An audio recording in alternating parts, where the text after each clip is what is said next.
Les amis, bienvenue dans le deuxième épisode de ce road trip au Japon. Ce matin, on est sur la route pour aller à Gujo, qui est un village de montagne, puisqu'on va rencontrer Julie, qui est une guide française dans la région de Nagoya et de ses alentours. On l'avait déjà rencontrée rapidos à la Japan Expo, et là, du coup, vu qu'on est au Japon, c'est l'occasion de passer une petite journée, une grosse journée ensemble. Elle va nous montrer plein de trucs, nous expliquer plein de trucs. Donc voilà, sans plus attendre, on part de Fuji Yoshida, direction Gujo. C'est parti!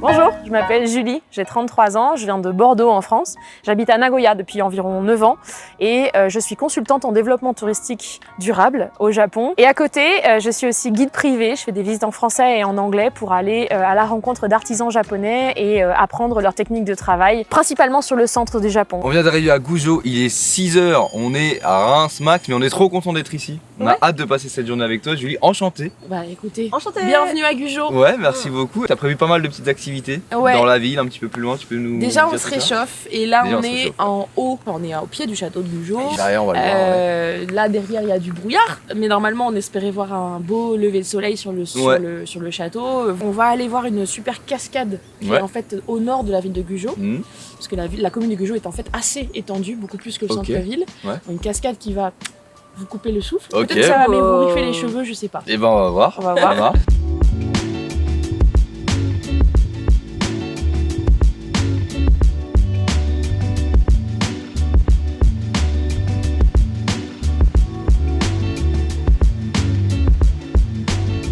Donc en fait là on est à la cascade Amidaga Taki. Taki c'est la cascade, Amidaga, attention petit, allez super, c'est pas très large, on fait attention, on glisse pas s'il vous plaît.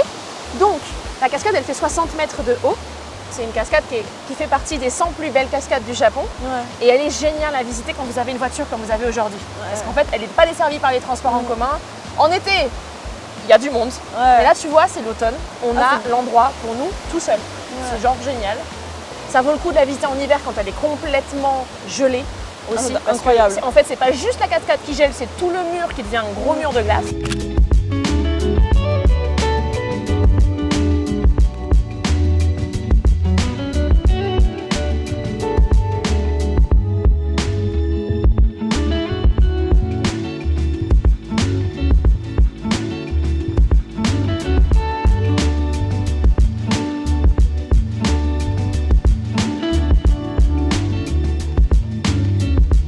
Je vous emmène manger les meilleurs yakisoba de toute votre vie. Je vous jure, au Japon, jamais vous mangerez ça ailleurs. Moi, j'ai jamais mangé ça. Je reviens régulièrement. C'est un petit restaurant vraiment très très local. Donc on n'y vient pas en groupe de 10, s'il vous plaît. Mais vraiment, à pas manquer. Parti.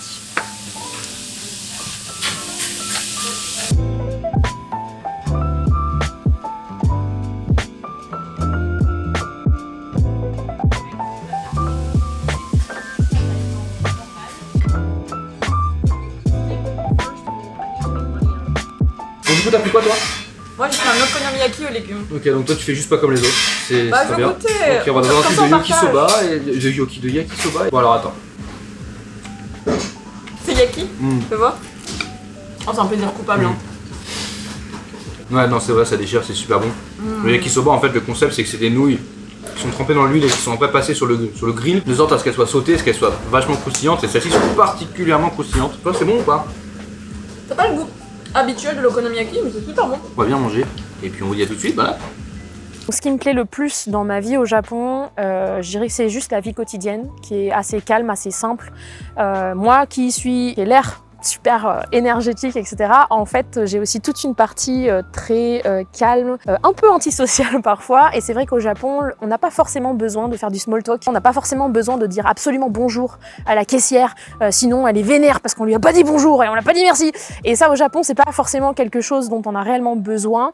Et donc, parfois, passer inaperçu, juste faire ses petites courses sans poser de questions à personne, c'est bien. Mais j'aime aussi beaucoup ne pas passer inaperçu.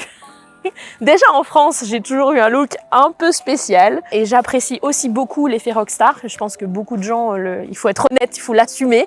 J'apprécie beaucoup que quand je rentre quelque part, les gens aient tout de suite envie de discuter, que je puisse faire des jokes, que je puisse faire des blagues. Et en fait, j'aime cette dualité de que si j'ai pas envie d'adresser la parole aux gens, il suffit de juste baisser le regard et de pas regarder les gens et on peut être ignoré et ignorer les gens sans que ça pose de problème.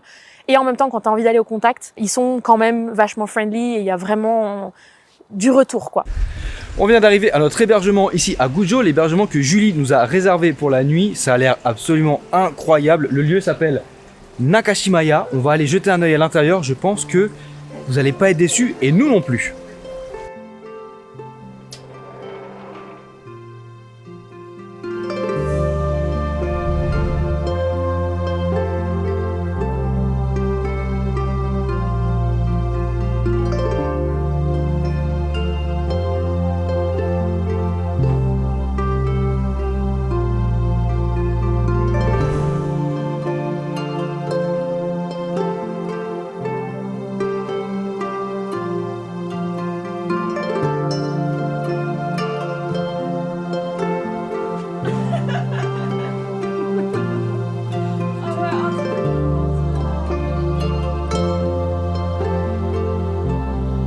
C'est difficile de parler de différence. En tant que guide, moi j'aime bien parler de ce qui nous relie plutôt. Je trouve que c'est plus facile de s'identifier et de comprendre des différences quand on parle d'abord de ce qui nous lie en tant qu'humain. En France aussi, il y a beaucoup de codes sociétaux et au Japon aussi. Historiquement parlant, c'est très profond. Au Japon aussi, la culture, l'artisanat, c'est très profond. Je ne sais pas s'il y a de si grandes différences que ça, à part peut-être l'esthétique. Peut-être que la plus grosse différence vient de l'esthétique, mais de manière générale, je dirais que le rapport entre les gens est peut-être à des codes très différents.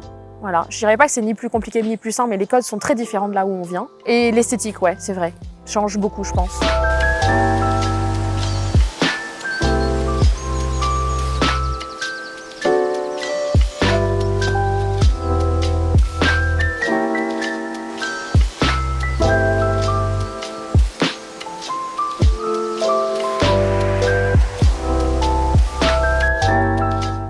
Là, on est sur Igawa no Komichi, ou Igawa no Lane, la petite rue de Igawa. C'est merveilleux.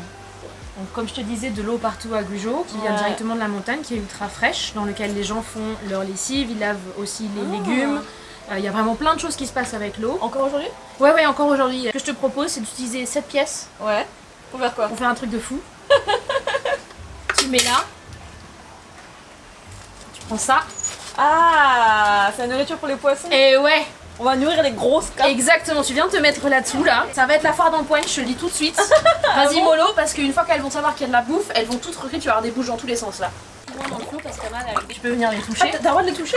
Bah tu peux, après voilà. C'est pas bizarre? Bah si, c'est bizarre. Elles vont pas manger mes doigts? Non, elles vont pas manger tes doigts. Elles sont énormes, mais lui là, il fait 10 kilos. Et on peut manger en fait la carpe, ça se mange. Hein. Il y a des gens qui mangent ça en sashimi.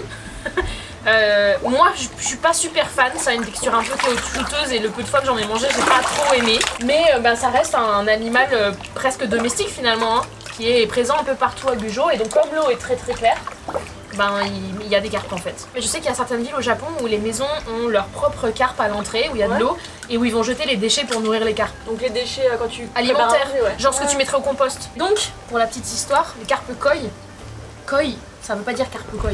Koi en japonais ça veut juste dire carpe. Donc quand nous en français on dit carpe koi, en fait c'est un abus de langage parce que c'est comme si on disait carpe. En réalité la carpe c'est la nishiki goi. Nishiki goi. Voilà, c'est la carpe nishiki. C'est des carpes d'ornement, surtout celles qui sont très belles avec des couleurs en fait. Sauf que les carpes d'ornement comme ça, elles se font souvent bouffer par les prédateurs parce qu'elles sont facilement visibles dans l'eau. Donc il y a les tanuki qui les pêchent, il y a les oiseaux qui les pêchent. C'est pour ça qu'il reste souvent beaucoup que des bleus et comme ça là. Parce que ce sont celles qui sont les moins visibles et qui ont le moins de chances de se faire attraper par les prédateurs.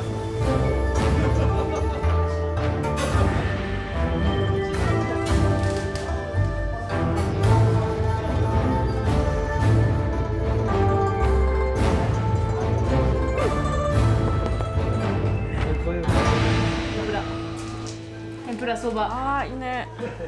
Donc là, on se trouve dans une salle de classe, manifestement. On est de retour à l'école. On est à Gujo Sampuru. Les samples, donc, c'est de la fausse nourriture en fait qui est faite en résine. Parce qu'au Japon, on voit beaucoup devant les restaurants de la fausse bouffe qui est là. Et pour vous montrer un peu ce à quoi ressemblent les plats, c'est très populaire au Japon. Ouais. Ça vient de Gujo?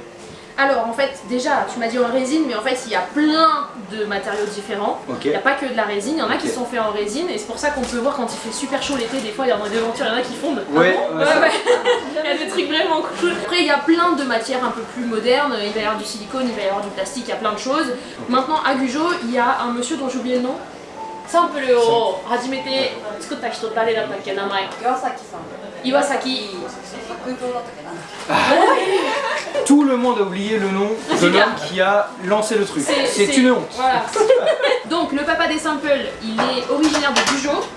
Il s'appelle Iwasaki Takizo. Il est en fait parti à Osaka et c'est là-bas qu'il a développé ça. Ok, Sauf d'accord. que ça a bien marché et il s'est dit ah ouais mais quand même j'aimerais bien qu'il y ait de l'argent de là où je viens, j'aimerais bien que la petite ville d'où je viens fonctionne bien. Donc il est revenu à Gujo et il a fondé ici son entreprise de samples. Mais en fait aujourd'hui il y a 70% de la production des food samples qui est faite à Gujo.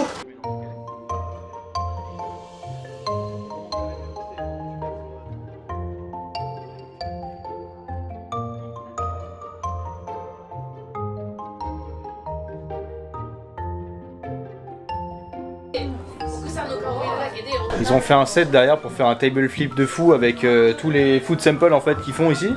Ben voilà, vous pouvez faire semblant d'être très très énervé ici à Gujo et c'est très très amusant. Amandine, elle fait très peur. Hein. Très, On très a peur. dit faire semblant hein. Pas de gens. Comment je vois l'avenir en vivant au Japon? Je me suis battue bec et ongles pour pouvoir vivre au Japon. Réellement, rien qu'en parlant, je vais avoir envie de pleurer parce que ça a été très long, très difficile, parce que j'avais pas fait d'études de fac. Je suis arrivée un peu la gueule enfarinée avec mes études d'artisanat. J'ai pas pu avoir mon visa tout de suite. Enfin, ça a été vraiment un combat intense et long. Depuis l'âge de 20 ans où j'ai voulu vivre au Japon jusqu'à l'âge de 26 ans où j'ai enfin réussi à avoir un visa de travail ici. Je me vois pas quitter le Japon dans l'immédiat. Je paye mes taxes, je paye mon assurance vie au Japon, ma retraite, etc. Je fais les choses bien. Je suis mariée aussi depuis 1 an maintenant. Pour l'instant, je me vois très bien au Japon. Maintenant, on ne sait jamais de quoi l'avenir est fait. Si je pouvais dire je vais mourir au Japon, peut-être, j'en sais rien. Quant à retourner en France, ça c'est plus compliqué. Quand j'y retourne, je m'y sens pas à l'aise.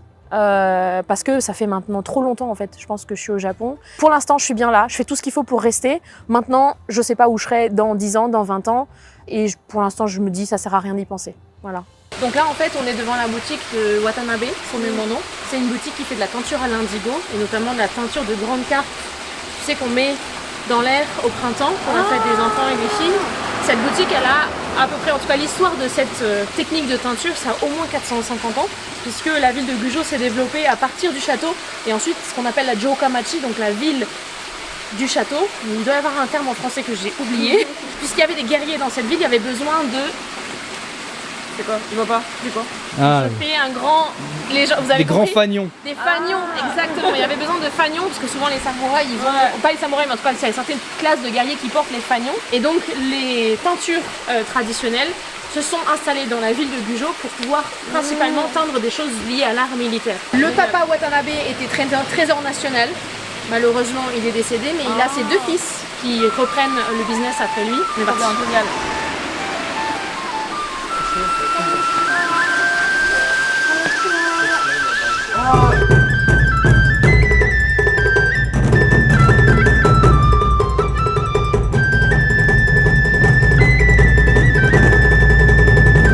指は生活してると3日ぐらいで薄くなるけどね。 Donc vous voyez la couleur bleue qui est là, c'est de l'indigo.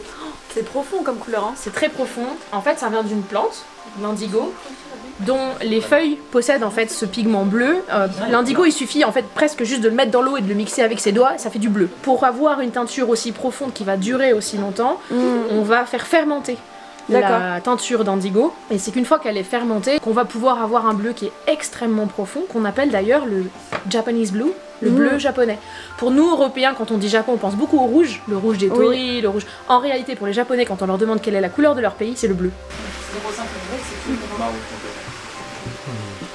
中央のが愛の花と言います。 On dit que c'est la fleur de l'indigo. 他の亀にもこういう花はあるんですけど、C'est la preuve que ça fermente. これはね、今年の夏ずいぶん使ってきたので、だんだんと色がね薄くなっていくんです。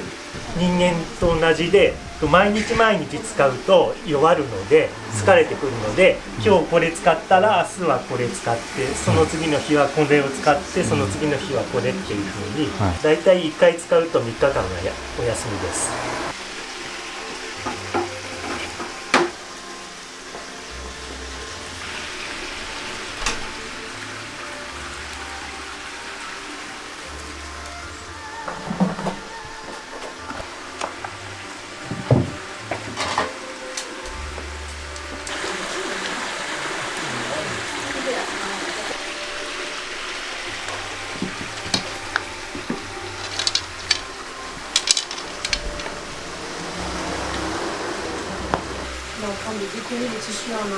表面は黒色をしてます。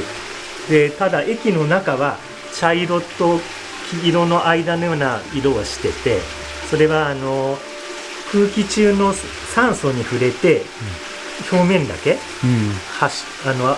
青く発色してるので黒く見えるんですけど、この液からすぐ出した時には液のそのままの色、茶色い色が空気に当たってすぐに緑になってだんだんと青くなってきますので、はい。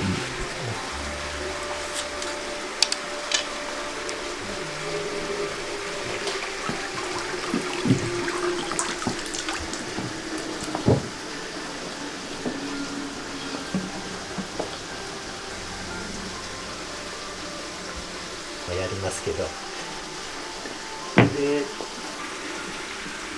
だいたい1日にこれを4回入れたり出したりしたら水で洗って、後で外で干しますけど、太陽の天日で干します。でまた何日かしたら同じように4回染めて、でまた同じように後日4回染めて、このサムエで12回から14回ぐらい、14回ぐらい重ねて、水色の重なりで青くなってます。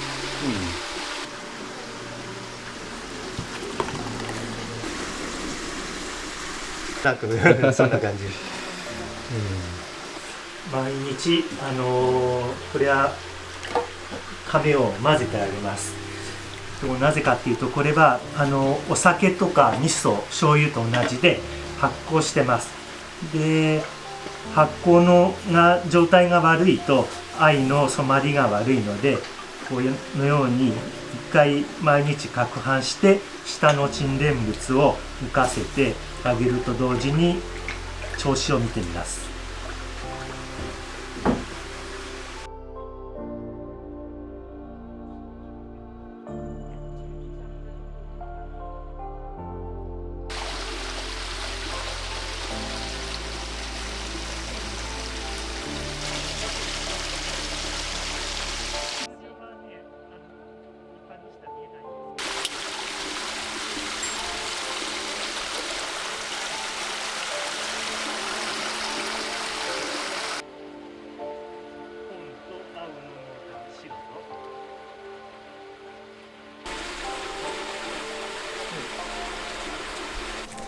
Il est en train d'enlever les petites baguettes en bois qui étaient tenues par des petites pincettes. On va regarder plus près sur la main. 端から端やな。はい、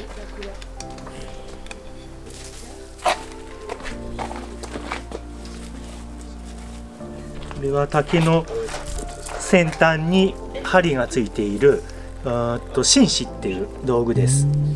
これで乾いた時にパリッとするアイロンの意味あります。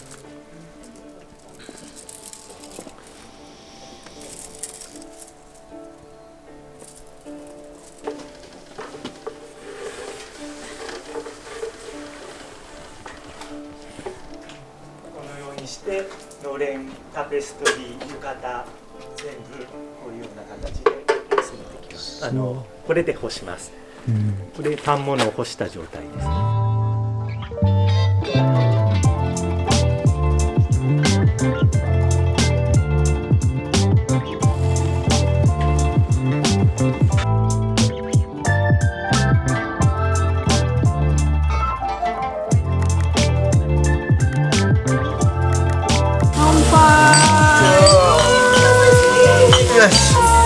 c'est des morceaux de tofu qui sont d'abord grillés et par-dessus il y a une sauce au miso et encore un peu par-dessus il y a du sancho qui est un espèce de poivre japonais un peu relevé.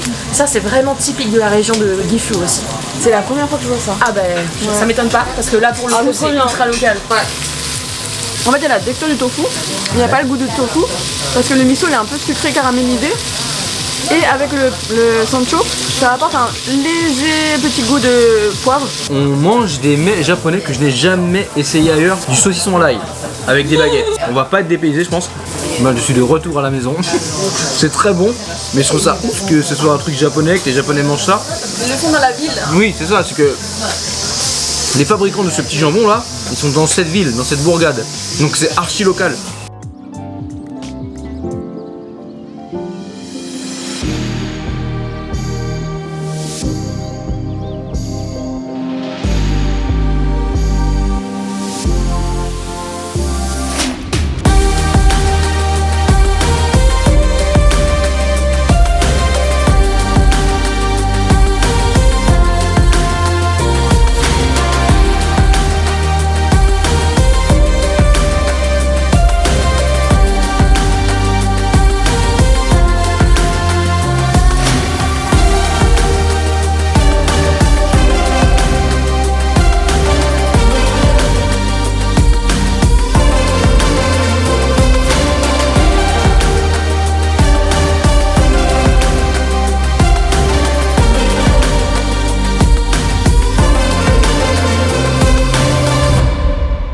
On est de retour devant notre guest house, on va aller pioncer, il est grand temps de dormir. Julie, merci beaucoup pour cette découverte. Incroyable. Plaisir. Parce que Gujo, c'était une ville qu'on connaissait pas du tout avec Amandine.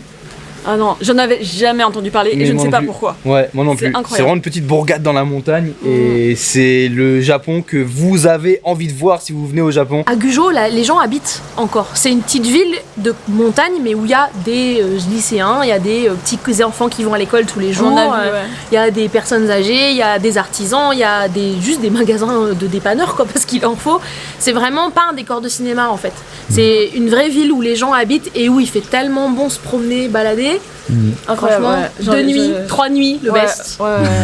Ah mais clairement, je suis frustrée. Julie, encore une fois, merci beaucoup. Plaisir, nous on va aller se détendre un peu et pioncer avant de prendre la route demain pour Kobe, pour aller à la rencontre d'une autre guide française ici au Japon que tu connais. Ah, génialissime. Génialissime, j'ai trop hâte. Je vous dis à très bientôt pour une nouvelle vidéo. Ciao, peace. Madale.